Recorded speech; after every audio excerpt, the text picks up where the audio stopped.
April 20, 1999, a seemingly ordinary Tuesday morning in Littleton, Colorado. The sun rose over Columbine High School, promising another day of classes, laughter, and teenage dreams.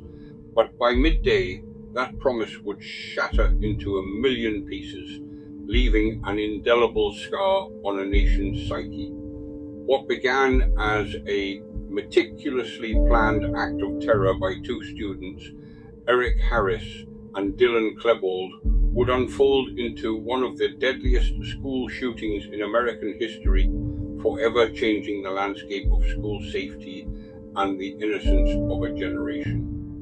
This is the story of the day the library became a tomb and dreams turned to dust. Remember to comment, like, share, and subscribe so you don't miss future episodes of The Calendar of Crime. Our story begins long before the fateful morning. Eric Harris and Dylan Klebold, both seniors at Columbine, had been planning their attack for over a year. Their motives were complex and deeply disturbing, fueled by a potent cocktail of rage, depression, and a desire for infamy.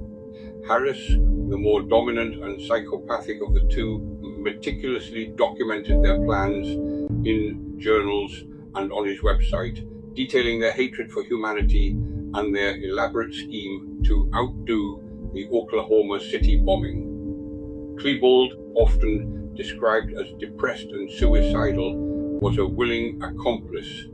Seemingly drawn into Harris's dark vision, their arsenal was formidable. 2 sawed-off shotguns, a 9mm carbine, a 9mm semi-automatic handgun, and over 99 explosive devices, including propane bombs intended to detonate in the school cafeteria. The plan was simple yet horrific. Plant bombs in the cafeteria to kill hundreds, then shoot survivors as they fled the building. They envisioned a massacre of unprecedented scale, a final violent act of defiance against a world they felt had wronged them. On April 20, 1999, Harris and Klebold arrived at Columbine High School before 11 a.m.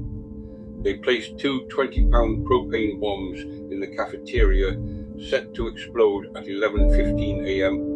They then returned to Harris' house to change into tactical gear and record a final death note. They returned to the school to await the explosions. However, due to a wiring error, the bombs failed to detonate. Frustrated but undeterred, they proceeded with their backup plan, opening fire on students outside the school. Their initial victims were Rachel Scott and Richard Castaldo, who were eating lunch on a grassy knoll. Moving into the school, Harris and Klebold systematically unleashed terror.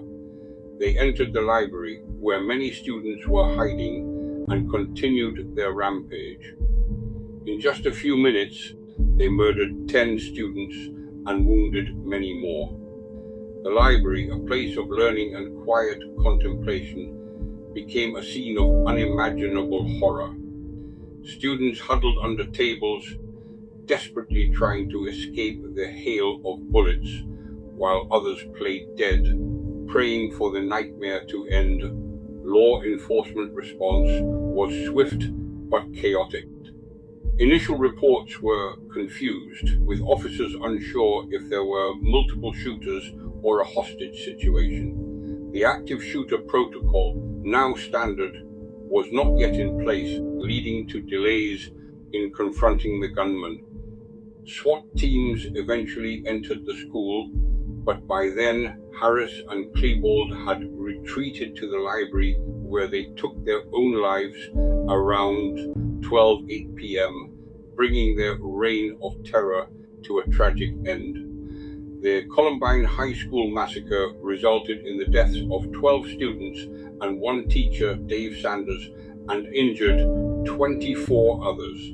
The victims were Cassie Bernal, Stephen Kerno, Corey DePuta, Kelly Fleming, Matthew Ketchter, Daniel Mauser, Lauren Townsend, Kyle Velasquez, Isaiah Scholes, John Tomlin, Rachel Scott, and William Dave Sanders. Each life lost was a universe extinguished, leaving behind grieving families and a community forever scarred. In the aftermath, the nation grappled with profound questions. How could this happen?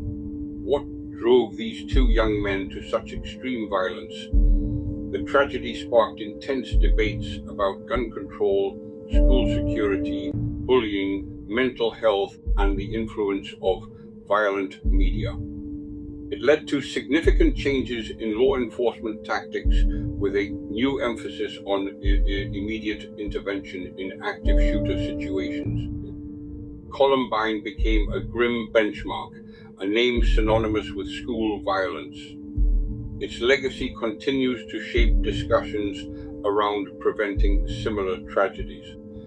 The Library of Lost Dreams stands as a somber reminder of the lives lost, the innocence shattered, and the ongoing struggle to understand and prevent such senseless acts of violence. Thanks for watching. Please comment, share, like, and subscribe for future episodes from the Calendar of Crime.